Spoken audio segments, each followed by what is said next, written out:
Assalamualaikum warahmatullahi wabarakatuh. Kali ini kami akan menjelaskan tentang metode pengelolaan penurunan risiko atau risk reduction. Saya Anissa Nuril Fadilah, NIM 89, dan rekan saya Febriana, NIM 31. Definisi dari pengurangan risiko atau risk reduction adalah sebuah tindakan untuk mengurangi kerugian dari sebuah risiko yang dapat terjadi. Kemungkinan risikonya akan tetap ada, tetapi hanya mengurangi dampaknya sebisa mungkin diminimalisir. Dan menurut Filer Mood and Effect Analysis atau FMEA adalah teknik yang digunakan untuk mendefinisikan atau mengeliminasi kegagalan atau kekeliruan yang terjadi pada proses pelayanan sebelum sampai pada konsumennya. Dan langkah-langkah dalam pembuatan FMEA perlu diperhatikan agar tidak terjadi kesalahan dan sifat yang bias dalam perhitungan Risk Property Number atau RPN, di mana RPN ini membutuhkan tahapan-tahapan perhitungan.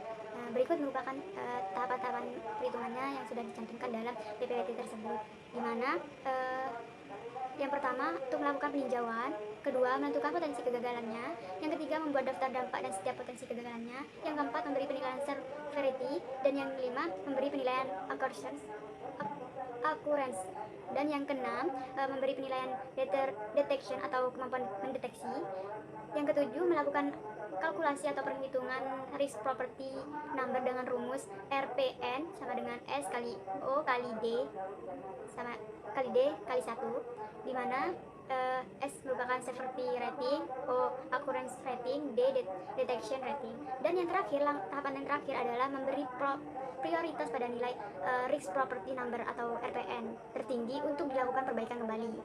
Nah, untuk yang selanjutnya adalah contoh penerapan dari penurunan risiko tersebut.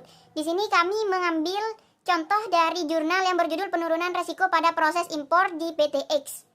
Nah, dari jurnal ini, untuk mengetahui risiko keuangan pada suatu perusahaan dapat dilihat dari beberapa klasifikasi. Contohnya, klasifikasi penilaian pada FMEA, yakni yang terbagi menjadi 3, yaitu occurrences, severity, dan detection.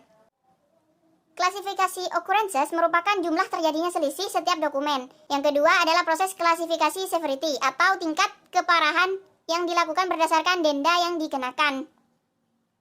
Dan yang ketiga adalah klasifikasi kemampuan deteksi, yang mana klasifikasi kemampuan deteksi ini merupakan cara untuk melakukan klasifikasi seberapa besar kegagalan mampu untuk diketahui di dalam proses dan kemudian diperbaiki. Nah, hasil dari klasifikasi penilaian akan didiskusikan sehingga mendapatkan nilai RPN, yang mana nilai RPN terbesar akan menjadi prioritas dalam pemberian usulan karena dianggap paling rendah risiko yang akan ditimbulkan. Sekian yang dapat kami sampaikan, kurang lebihnya mohon maaf. Wassalamualaikum warahmatullahi wabarakatuh.